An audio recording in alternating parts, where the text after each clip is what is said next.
Hi friends, welcome back to Maggie's kitchen. ఈరోజు మన video వచ్చేసి వీకెండ్ స్పెషల్ చికెన్ గ్రేవీ కర్రీని అయితే చూపించబోతున్నానండి.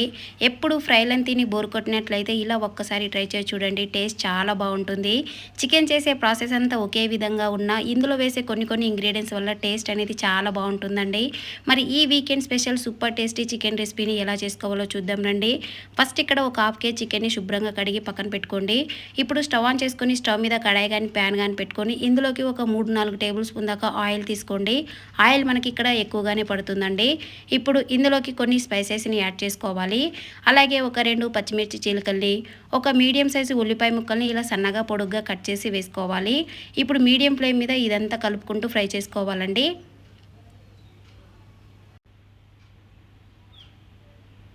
ఉల్లిపాయ ముక్కలు మొత్తం ఇలా కాస్త ఫ్రై అయినాక ఇప్పుడు ఇందులోకి ఫ్రెష్గా నూరుకున్న ఒక టేబుల్ స్పూన్ అల్లం వెల్లుల్లి పేస్ట్ కూడా వేసి కలుపుకోవాలి.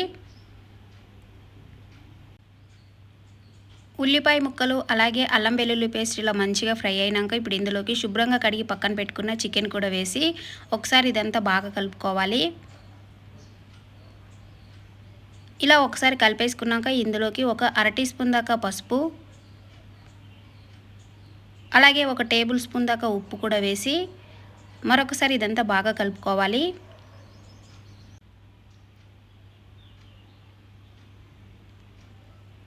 చికెన్కి ఉప్పు పసుపు బాగా పట్టేటట్టు కలుపుకున్నాక ఇప్పుడు మూత పెట్టి ఒక 5 నిమిషాల పాటు చికెన్ని బాగా ఉడికించుకోవాలండి. 5 నిమిషాల తర్వాత చూడండి, చికెన్లోని వాటర్ అంతా ఇలా రిలీజ్ అవుతుంది. ఇప్పుడు మరొకసారి కలుపుకోండి. ఇలా ఒకసారి కలిపేసుకున్నాక ఇప్పుడు ఇందులోకి కొద్దిగా కరివేపాకు, అలాగే ఒక 2 చిన్న సైజు టమాటో ముక్కల్ని ఇలా సన్నగా కట్ చేసి వేసుకోవాలి. టమాటో ముక్కల్ని ఎక్కువగా తీసుకోకూడదండి, మనం ఇందులోకి చింతపండు గుజ్జుని తీసుకుంటాం కాబట్టి. ఒకసారి ఇదంతా బాగా కలిపేసుకోవాలి. ఇప్పుడు 10 నిమిషాల పాటు మూత పెట్టి టమాటో ముక్కలు మొత్తం సాఫ్ట్గా అయ్యేంతవరకు ఉడికించుకోవాలండి. ఈలోపు ఇక్కడ చూడండి, ఒక నిమ్మకాయ సైజ్ అంతా చింతపండుని తీసుకొని ఒకసారి కడిగేసి ఇలా నీళ్లు పోసి గిన్నెలోకి ఒక 5 నిమిషాల పాటు నానబెట్టుకోవాలి. ఇక్కడ నేను ముందుగానే నానబెట్టుకున్నాను. చింతపండు మొత్తాన్ని బాగా పిసికి రసాన్ని పక్కన పెట్టుకోవాలి. ఇక్కడ చూడండి, 10 నిమిషాల తర్వాత మనకి చికెన్ బాగా ఉడికి ఇలా ఆయిల్ అనేది పైకి తేలుతుందండి. ఇప్పుడు ఒకసారి ఇలా బాగా కలిపేసుకున్నాక ఇప్పుడు ఇందులోకి ఒక పెద్ద టేబుల్ స్పూన్ కారం, అలాగే ఒక టేబుల్ స్పూన్ వేయించుకున్న ధనియాల పొడి, ఒక 1/2 టీ స్పూన్ గరం మసాలా,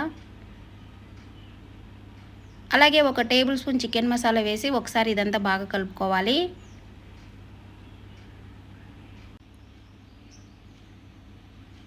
ఫ్లేమ్ని మీడియం టు హైకి అడ్జస్ట్ చేసుకుంటూ నిదానంగా మసాలాలు మొత్తం చికెన్కి పట్టేటట్టు ఇలా బాగా కలుపుకోవాలి.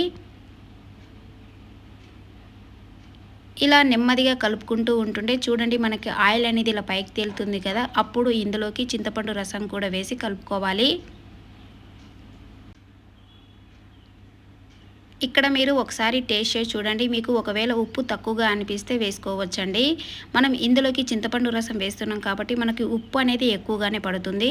ఇలా ఒకసారి బాగా కలిపేసుకున్నాక ఇప్పుడు మూత పెట్టి ఒక 5 నిమిషాల పాటు ఉడికించుకోవాలి.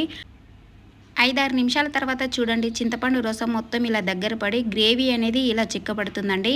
ఇప్పుడు ఒకసారి నిదానంగా కలుపుకోవాలి.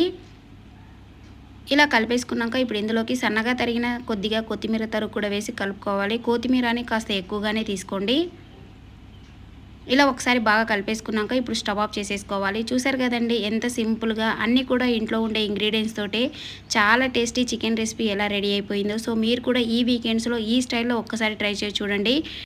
ఈవెన్ బ్యాచిలర్స్ కూడా చాలా సింపుల్గా చేసేయచ్చండి. ఇది ఒక్క స్పూన్ కర్రీతోటి ప్లేట్ అన్నాన్ని లాగించేయచ్చు, అంత బాగుంటుంది టేస్ట్ కూడా.